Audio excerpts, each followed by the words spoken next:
और दोस्तों कैसे हो यार सारे। मैं आप सभी को वेलकम करता हूं आप सभी के favourite YouTube channel JR college में दोस्तों, जो कि एक पार्ट है यूट्यूब चैनल जेआर ट्यूटोरियल्स का।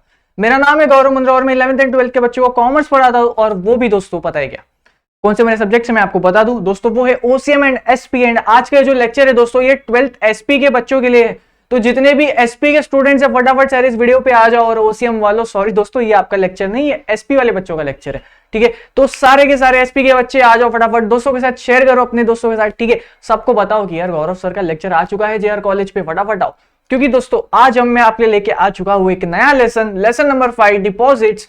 एंड दोस्तों आपने आई होप लेसन नंबर 4 तक सब कुछ कवर कर लिया है। मैं जानता हूं दोस्तों हम लेसन नंबर 3 तक बहुत फ्रिक्वेंटली अपलोड कर रहे थे, लेकिन जैसे ही लेसन नंबर 4 आया तो उसमें हमने ओसीएम स्टार्ट कर दिया। इसका बेसिक रीजन और इसका मेन रीजन यही था कि फर्स्ट सेकंड थर्ड अगर एसपी के ये 3 लेसन पे आपका जो है कमांड सेट हो जाए ना, तो उसके बाद फोर्थ फिफ्थ तो ऐसे ही निकल जाएगा। फोर्थ फिफ्थ टोटली डिपेंड है दोस्तों लेसन नंबर सेकंड पे, लेसन नंबर सेकंड और थोड़ा बहुत थर्ड ले लो। तो अगर थर्ड एंड सेकंड आपको एसपी का पूरा अच्छे से आपकी नोट्स बना के हो गए, प्रैक्टिस रिवाइज करके हो गया है ना, तो lesson number 4 and lesson number 5 इसमें आपको बिल्कुल भी समय नहीं लगेगा। और बात रही दोस्तों बाकी के लेसन्स की 6, 7, 8, भाई ये तो अपने लेटर्स है। तो लेटर में मतलब बच्चे पता है कितनी थियरी करते हैं। फिर क्या हुआ, फिर बचा नाइन्थ लेसन। एक बहुत इंटरेस्टिंग सा लेसन है, एक अगेन एक डिफिकल्ट लेसन, लेकिन अगेन बहुत इंटरेस्टिंग लेसन, क्योंकि इसमें शेयर मार्केट की बात होती है, ठीक है। तो SEBI, stock exchange, share market की बातें आ जाएगी, तो बच्चे बहुत इंटरेस्ट से इस लेक्चर को देखते हैं, उस लेसन को। 9th and 10th 11th 12th again share market के पूरे बेसिक्स पे है। लाइक मैं तुमको वो ट्रेडिंग नहीं सिखाने वाला हूं, वो ट्रेडिंग एक्चुअल में प्लेस कैसे होती है, तुम इसका एक इंट्रोडक्शन मैकेनिज्म समझोगे, जो कि बहुत सिंपल अगेन, और उसमें बहुत ही प्रिडिक्टेबल क्वेश्चंस आते हैं। तो इस बार भी मैं आपको बताऊंगा वैसे ही कुछ, लेकिन उससे पहले हमें वहां तक पहुंचना पड़ेगा, और हम वहां तक बहुत जल्द पहुंच जाएंगे। क्योंकि दोस्तों ये पूरे महीने में आपको एसपी के ज्यादा लेसन्स देखने को मिलेंगे, एसपी के ज्यादा लेक्चर्स देखने को मिलेंगे, ओसीएम के थोड़े कम। तो ये पूरे महीने का मैंने आपको एक टाइम टेबल दे दिया है। तो चलो फिर आज के इस लेसन को हम यहाँ पे स्टार्ट करते हैं। डिपॉजिट्स के लेसन का नाम तुम्हारे भाई का ये इंस्टाग्राम आईडी, कोई भी डाउट प्लीज आप यहाँ पे मुझे कवर कर सकते हो, कांटेक्ट कर सकते हो। बाकी कमेंट सेक्शन में दोस्तों आपको प्यार बांटता है। चलो यार अभी डिपॉजिट्स का मतलब मुझे याद दिलाओ अब तुम, क्योंकि मैंने तुम्हें सिखा दिया था लेसन नंबर 2 में। अब तुम्हारी बारी है कि तुम मुझे सिखाओ, ठीक है। हमने डिपॉजिट्स क्या होता है सिखा था, कुछ सिखा के नहीं, फीचर्स वगैरह कुछ ऐसा मत देखो यार, मुझे टेंशन आ जाता है मेरे को। डिपॉजिट्स ये हमने डिबेंचर्स के साथ सिखा था, डिबेंचर वाले टॉपिक के साथ, याद आ रहा है पक्का। एक बच्चा तो कह रहा है सर ना ही डिपॉजिट आता है, ना ही डिबेंचर आता है, और ना ही लेसन नंबर 2 आता है। तो दोस्त पहले लेसन नंबर 2 जाके देख, उसके बाद यहाँ पे आना है आपको, ठीक है। लेसन नंबर 2, 3 और 1 इसको ना बार बार रिवीजन लगती है, डिफिकल्ट टॉपिक्स मानता हूँ। चलो दोस्तों डिपॉजिट्स देखो यार, आपने ना डिपॉजिट शायद आपके घर वालों ने या शायद आपने भी किया होगा। जब आप अपने कुछ पैसे बैंक में जाकर डिपॉजिट करते हो, जब बैंक में जाके बैंक वाले को बोलते हो तो अपने पास रख और 5 साल बाद मुझे दे देना। जैसे मैंने बैंक में आज 2023 में दोस्तों 10,000 रुपए लगाया, और आफ्टर थ्रू 2 ईयर्स 2025 में मुझे वापस आना है वो डिपॉजिट कलेक्ट करने के लिए, और वो 2 साल बाद पता है कितना, 10,000 लगाया था 12,000 हो जाएगा, ठीक है। तो ये क्या था, मैंने अपने पैसे बैंक में डिपॉजिट कर रखे थे और उस डिपॉजिट पे मुझे इंटरेस्ट मिला।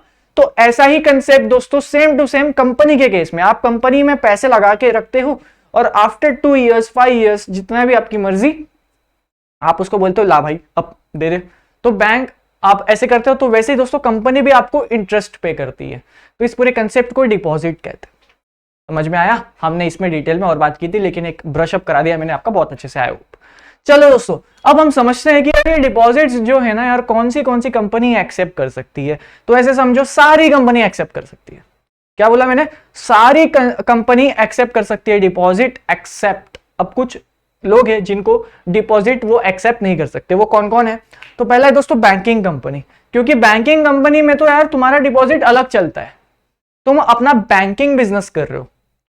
कंपनी में डिपॉजिट ले सकती है, पर कंपनी का डिपॉजिट लेना बैंकिंग सर्विस में नहीं आता। यहां पे पता एक्सेप्टेंस ऑफ अ डिपॉजिट, सारी कंपनी डिपॉजिट ले सकती है एक्सेप्ट, पर कौन सी कंपनी नहीं ले सकती, वो है बैंकिंग कंपनी। अभी आप बोलेगा सर अभी तो आपने बोला बैंक में भी डिपॉजिट लेते, अरे मेरे दोस्त जब बैंक वाले जो डिपॉजिट लेते ना उनके लिए अलग एक्ट बना हुआ है, RBI act, banking regulation act, तो उनको ये 2 एक्ट फॉलो करने हैं। बाकी जो कंपनीज है ना, हर कंपनी को बैंकिंग एक्ट फॉलो करना पड़ता है क्या, नहीं ना, हर कंपनी बैंक वाला काम नहीं करेगी। कुछ कंपनी ऑटोमोबाइल इंडस्ट्री में, कुछ कंपनी सब अपना रियल एस्टेट में, सबका अपना अलग अलग बिजनेस है, वो लोग को भी बैंक में रजिस्टर करवाना जरूरी है क्या, नहीं ना। जो कंपनी बैंकिंग सर्विस बिजनेस देने वाली, वो बैंक रेगुलेशन एक्ट में अपने आप को रजिस्टर करवाती है आरबीआई के पास। जैसे एचडीएफसी जो है ये बैंकिंग रेगुलेशन एक्ट फॉलो करती है, लेकिन रिलायंस ये बैंकिंग रेगुलेशन एक्ट फॉलो नहीं करती। रिलायंस कोई बैंक है क्या? नहीं ना। तो बैंकिंग कंपनी को पहले ही भगा दिया। तुम्हारा होगा डिपॉजिट, तुम्हारी वो एक हाथ सर्विस होगी, लेकिन हर बैंक बैंकिंग वाली काम नहीं करती। तो इसके लिए इसका एक्सेप्टेंस में आ जाता है except banking company, NBFC, non bank financial companies, ये भी कुछ इस तरह की ही काम करती है। एसेट रिकंस्ट्रक्शन कंपनीज, ऐसी कुछ जो कंपनीज होती है एनबीएफसी में, उनको जाकर अपने आप को रजिस्टर करवाना पड़ता है। बच्चा कह रहा है सर बैंकिंग कंपनी तो थोड़ा बहुत समझ गया, एनबीएफसी तो बिल्कुल नहीं समझा, और ये HFC housing finance company, financing company, ये क्या है सर? ये एचएफसी जो बैंक या जो कंपनी हाउसिंग फाइनेंस के रिलेटेड सर्विस प्रोवाइड करती है ना, वो एचएफसी के पास अपने आप को जाकर रजिस्टर करती है। इस पे ज्यादा दिमाग नहीं लगाना है, एज इट इज आपको इसको याद करना है। क्योंकि देखो यार एग्जाम में ये नहीं पूछने वाले आपको कि बैंकिंग कंपनी में ही क्यों, एनबीएफसी में क्यों नहीं, या एचएफसी में क्यों नहीं। ये लॉ में लिखा है, हम लॉ को क्वेश्चन नहीं कर सकते। लॉ में लिखा है तो मतलब मानना पड़ेगा आपको, ठीक है। और इसके एक्सप्लेनेशन जो है ना अभी आपको समझकर मतलब नहीं है, क्योंकि एक्सेप्टेंस ऑफ डिपॉजिट इस पे कोई क्वेश्चन भी नहीं बनता, और अगर आ भी जाए तो ये बहुत ईजी है। और अगेन 12th के बच्चों से ये नहीं पूछा जाएगा कि ये कंपनी इस पे क्यों नहीं लगती, बता मुझे, ठीक है।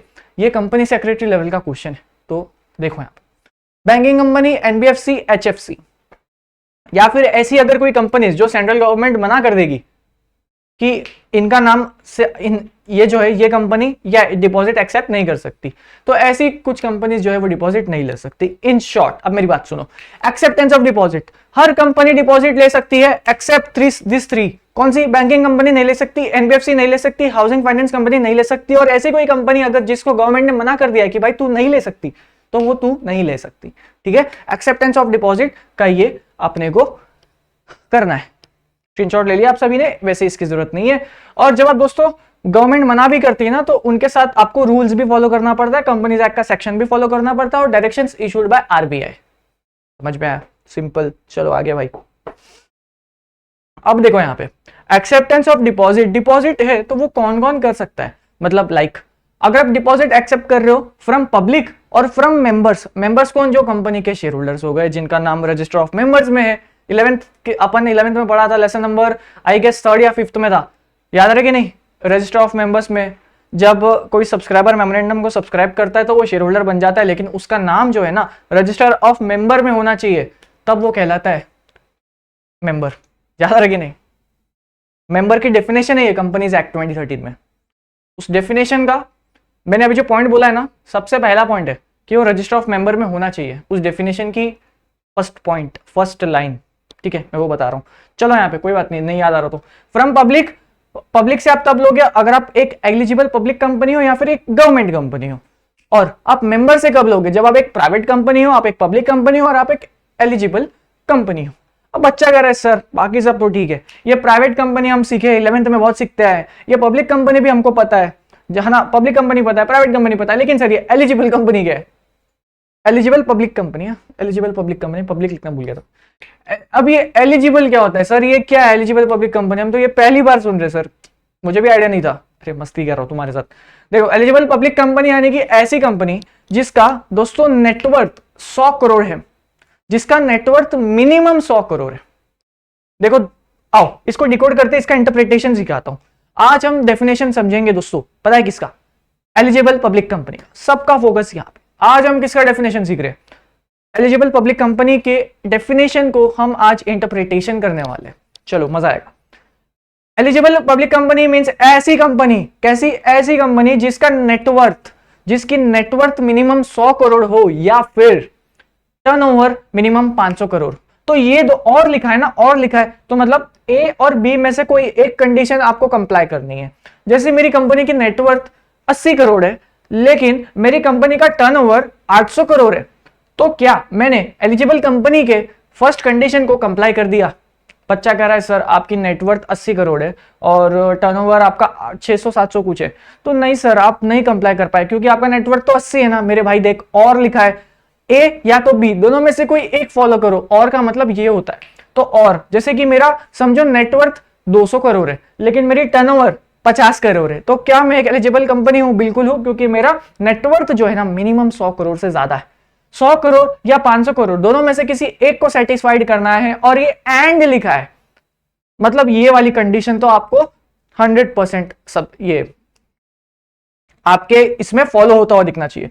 Prior approval of it share holder through special resolution, ठीक है, मतलब ये कह रहा है कि आप एक मीटिंग बुलाओगे, उस मीटिंग में बोलोगे ओ मेरे प्यारे शेयर होल्डर्स, आपका हमें स्पेशल रिजोल्यूशन पास करना है, आप हमें ऐसी गारंटी, मतलब आप हमें एक कंसेंट दे दो, रिजोल्यूशन पास करा के हमारे डिसीजन के साथ सहमति दे दो कि अपनी कंपनी जो है ना डिपॉजिट मंगवाने वाली है। तो डिपॉजिट जब कंपनी सोचती है कि मुझे लोगों से डिपॉजिट्स मंगवाना है, तो उसके लिए स्पेशल रेजोल्यूशन पास होता है, ठीक है। और अभी हमने यहाँ पे जो सीखा दोस्तों, ये एक एग्जाम के लिए इंपॉर्टेंट नहीं है, बट ये हमने एक इंट्रोडक्शन टाइप सीखा। एग्जाम में 2 मार्क के लिए, 1 मार्क के लिए ये आ सकता है भाई, एलिजिबल पब्लिक कंपनी क्या होता है। तो आपको लिख के आना जिसका नेटवर्थ मिनिमम 100 करोड़ हो और जिसका टर्नओवर मिनिमम 500 करोड़ हो एंड एक स्पेशल रेजोल्यूशन ऑलरेडी पास किया हो। प्रायर अप्रूवल, पहले से इसकी अप्रूवल लेनी है, उसके बाद आप ये कंडीशन देखना, ठीक है। तो ये था एलिजिबल पब्लिक कंपनी का डेफिनेशन का इंटरप्रिटेशन, जो कि एग्जाम के लिए इंपॉर्टेंट है। अब दोस्तों ये लेसन में जो क्वेश्चन आता है एग्जाम में, अब ये लेसन में ना 4 मार्क के क्वेश्चन नहीं आते, ये लेसन में 8 मार्क का क्वेश्चन आता है। जो 8 मार्क का क्वेश्चन होता है ना, वो या तो लेसन नंबर 5 से या लेसन नंबर 4 से, ये दोनों में से कोई एक आता है। और 8 मार्क का क्वेश्चन आता है, जिसमें से 8 मार्क का क्वेश्चन का एक पार्टिसिपेंट ये है, वो ये question terms and conditions for acceptance of deposit. अगर किसी को डिपॉजिट एक्सेप्ट करना है तो उसको क्या क्या conditions and terms and conditions follow करने पड़ेंगे। तो ये क्वेश्चन को आपको रखना है टोटल 5 स्टार लगा दो एकदम ऐसा। इस क्वेश्चन में टोटल 20 पॉइंट्स। एग्जाम में अगर ये 8 मार्क्स का आता है तो आपको मिनिमम 10 पॉइंट्स लिखकर आने, मिनिमम 10। अब बच्चा कह रहा है सर 10 पॉइंट क्या बात करते हो आप, इतना बड़ा हो जाएगा आंसर। तो मेरे दोस्त इसमें जो पॉइंट है ना, रिपीटेड पॉइंट से सब आपने पढ़े, कहीं ना कहीं पढ़े, ठीक है। और कैसा है ना, उसके एक्सप्लेनेशन भी 1-1, 2-2 लाइन की।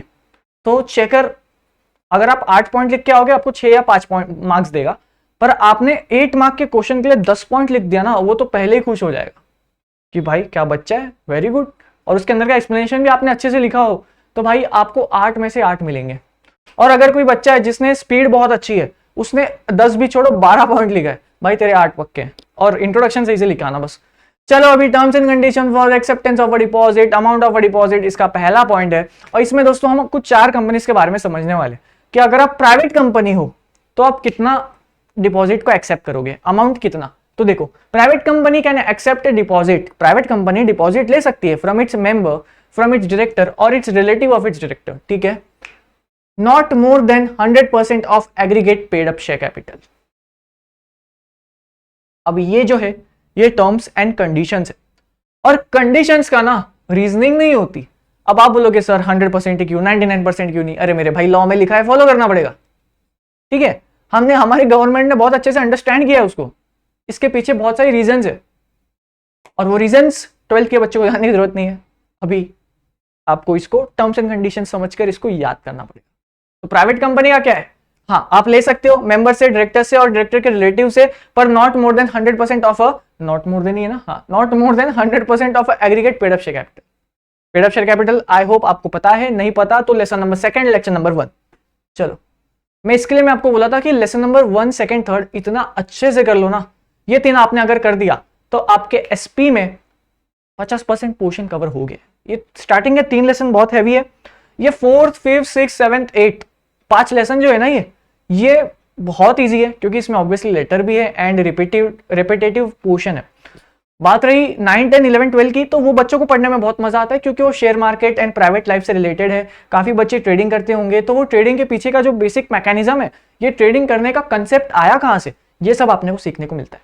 तो वो चीजें बच्चों को अच्छा लगता है, बहुत इंटरेस्टिंग है और बहुत ईजी है। तो स्टार्टिंग 3 लेसन पे अगर आपने एसपी के इस पे कमांड बिठा लिया ना, आपको एसपी में 80 मार्क के पेपर में से 65 टू बेर मिनिमम आने वाला है। स्टार्टिंग के 3 लेसन पे हाथ बिठा लो, स्टार्टिंग के 3 लेसन पे एक पॉइंट पे, स्टार्टिंग का 3 लेसन डन करो। मैं आपको बताऊं, अगर किसी बच्चे को 70 लाना ना, अभी बताता हूं, अभी 1st, 2nd, 3rd 3 लेसन एकदम अच्छे से, 4th, 5th देख लेना, फिर आग घुमा लेना। मैं तो छोड़ के गया था इसको 4th, 5th को, अपने 12th की बात बता रहा हूँ। 1st, 2nd, 3rd 4th, 5th पे आग घुमा के गया था, लेटेस्ट करके गया था, और 9, 10, 11, 12 तो वैसे ही इंटरेस्टिंग है, तो वो तो करके ही गया था। ऐसा, ठीक है। और लास्ट अटेम्प्ट में भी मैंने काफी बच्चों को बोला था कि देख भाई, और मतलब वो बच्चों को जिनका पढ़ के नहीं हुआ था, तो मैंने उनको बोला देख भाई ठीक है, 4th 5th को स्किप कर, बाकी सब कर ले। पेपर अच्छा गया भाई उनका। 4th 5th से एक क्वेश्चन आया था 8 मार्क का, लेकिन एक जो क्वेश्चन और आया था ना 8 मार्क का, वो आया था सेकंड लेसन से, तो वो तो बहुत ईजी था, तो फिर बच्चे उसमें आग लगा के आ गए। चलो भाई, अभी प्राइवेट कंपनी की कंडीशन समझ लिया, पब्लिक कंपनी की कंडीशन देखते हैं। तो public company can not accept deposit, can not accept fresh deposit from its member. पहला लाइन देखकर तो ये लग रहा है कि पब्लिक कंपनी फ्रेश डिपॉजिट उसके मेंबर से नहीं ले सकती। Amount of such deposit together with a previous deposit, अच्छा मतलब ये कहना चाह रहे हैं दोस्तों, अगर एक पब्लिक कंपनी है जिन्होंने पहले ऑलरेडी एक डिपॉजिट लोगों से लिया हुआ था, उनके मेंबर से, अब उनको वापस एक और चाहिए, एक ऑलरेडी किया हुआ था, अब वापस एक और चाहिए, तो वो एक और कितना हो सकता है?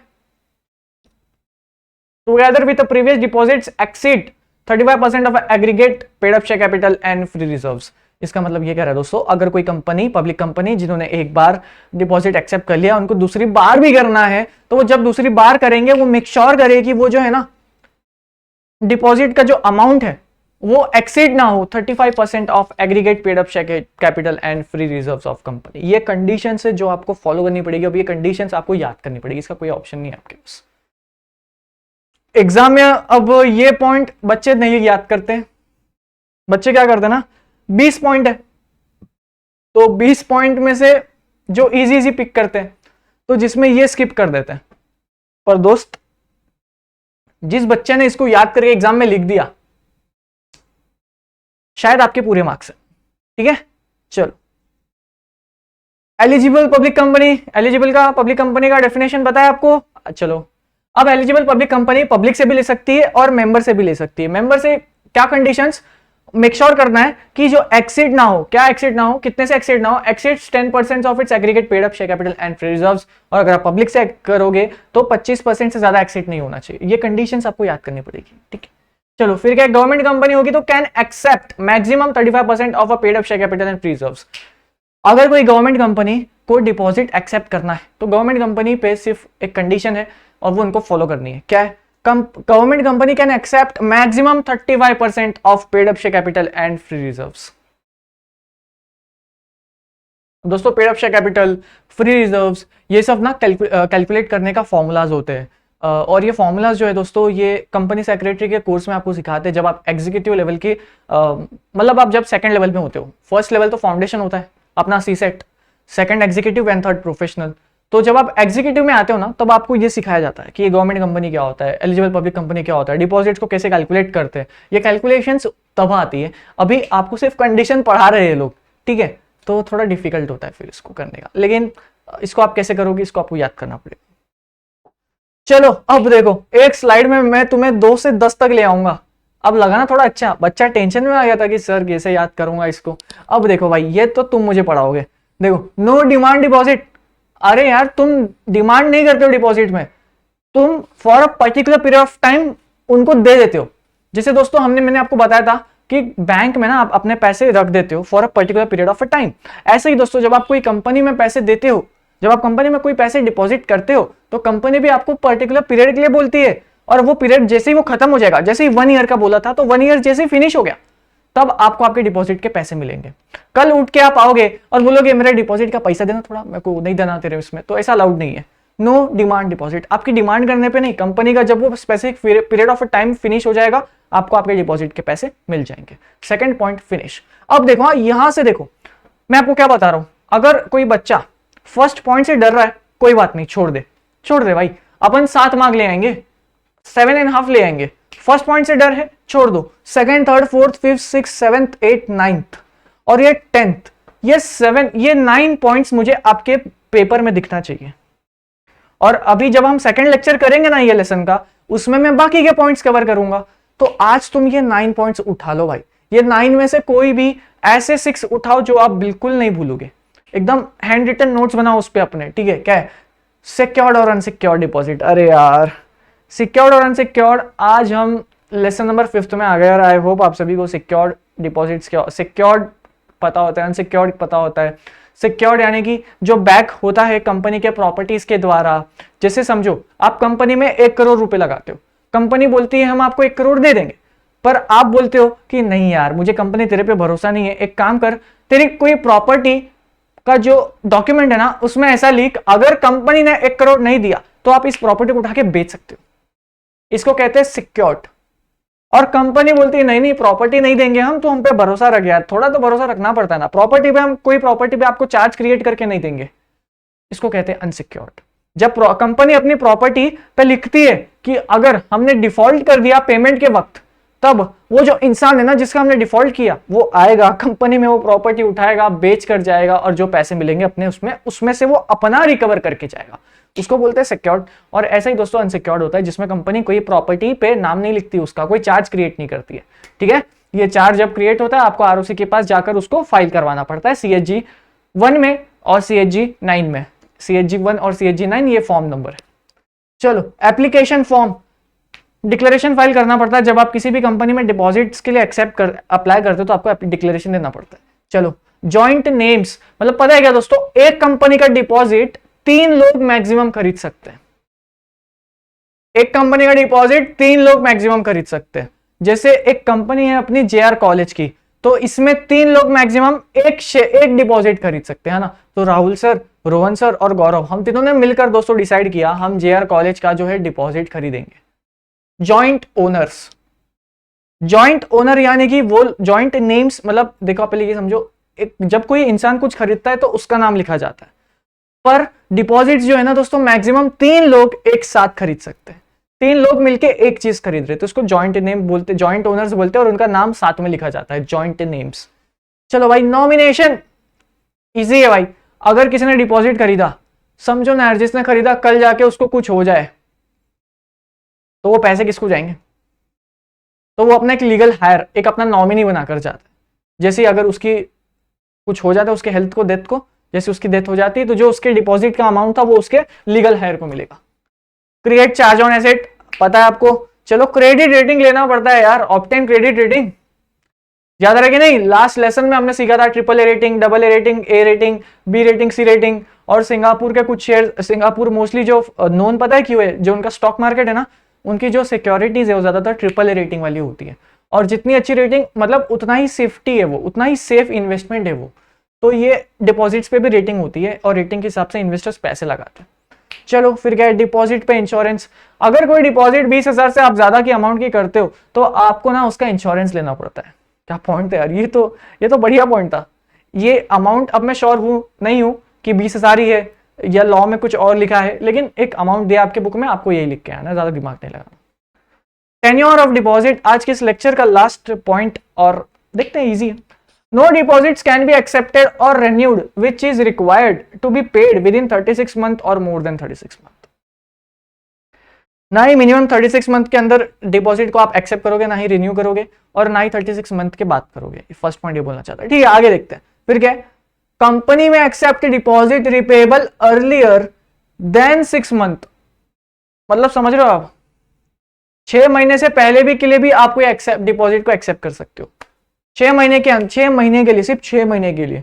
फिर क्या है, फ्रॉम, और जिसको भी शॉर्ट टर्म नीड्स हो, ठीक है, शॉर्ट टर्म के लिए आपको 6 महीने से पहले आप एक्सेप्ट कर सकते हो, और मिनिमम जिसमें 3 मंथ्स का तो टेन्योर होता है, और ये कंडीशन आपको सेटिस्फाइड करनी है। And 10% of a paid up share capital and free reserves. इसका स्क्रीनशॉट ले लो। ठीक है दोस्तों, अब यार मैं आपको बताता हूं, ये पॉइंट नंबर 10 और पॉइंट नंबर 1, इसमें आपको करना पड़ेगा कंटेंट को याद। लेकिन अगर आप याद करोगे ना तो सही हो जाएगा एग्जाम में। ऐसा नहीं कि आप हर चीज अपने मन से लिख के आ सकते हो, कोई टेक्स्ट बुक के पॉइंट्स भी चाहिए। तो कोशिश करो फर्स्ट एंड 10th पॉइंट को आपको 2-4 लाइन उसकी उठा के याद करो। फर्स्ट पॉइंट को आप इस तरह से याद कर लो, इसमें थोड़ा सा और एड ऑन करना है आपको, सेम रिपीटेटिव वर्ड्स, ये टेंशन ना लो। और बाकी 9 से लेकर सेकंड तक तो भाई फिट कर लो अपने दिमाग में, चलेगा। ये क्वेश्चन इंपॉर्टेंट। तो चलो यार दोस्तों, फिर इस लेक्चर को अपन यहाँ पे एंड करते हैं। मैक्सिमम ये लेसन जो है शायद नेक्स्ट लेक्चर में हम फिनिश कर देंगे। तो lecture number 2 will be the last lecture for your lesson number 5, I hope so. और ये दोस्तों आपके भाई का इंस्टाग्राम आईडी, तो कोई भी अगर डाउट, समस्या, कुछ भी, आप मुझे यहाँ पे कांटेक्ट कर सकते हो। बहुत बहुत शुक्रिया आपको दोस्तों, आप हमारे चैनल से हमें पढ़ते हो, हमें बहुत अच्छा लगता है। हम भी ऐसे ही आपके लिए कंटिन्यूस एफर्ट्स लेते रहेंगे, आप भी ऐसे कंटिन्यूस एफर्ट्स लो और मेक श्योर करो आप अपने 12th में ए सीट करो। ये लेक्चर को अपने दोस्तों के साथ शेयर करो एंड आई होप आपको ये लेक्चर, ये लेसन ईजी लग रहा है और ये उसी बच्चे को ईजी लगेगा। मैं वापस बोलता हूँ जिसका दोस्तों लेसन नंबर 2 में उसको डिपॉजिट आता है। तो आपको नहीं आता प्लीज पहले लेसन नंबर 2, 3, 1 पे बेस क्लियर करो, उसके बाद यहाँ पे आओ। और ये लेसन में ना थोड़ी याद करने वाली चीजें और जो हमने अभी सीखी, और जो नेक्स्ट लेक्चर होगा मे बी हम उसमें ये लेसन को फिनिश वाइंड अप कर देंगे। मैं नहीं कर देंगे, नेक्स्ट में कर देंगे यार, लेक्चर नंबर 3 नहीं बना रहा मैं, लेक्चर नंबर 2 में ही इसको हम वाइंड अप करेंगे, टेंशन ना लो। तो मे बी लेसन नंबर 5 का लेक्चर नंबर 2 थोड़ा सा लेंदी होगा बट सफिशिएंट होगा, 2 लेक्चर में सब अपना हो जाएगा। तो चलो अब सेल्फ स्टडी पे लग जाओ, इसके आपको हैंड रिटन नोट्स बनाने हैं। वंस अगेन अच्छे से पढ़ाई करो, मजे करो, बाय बाय।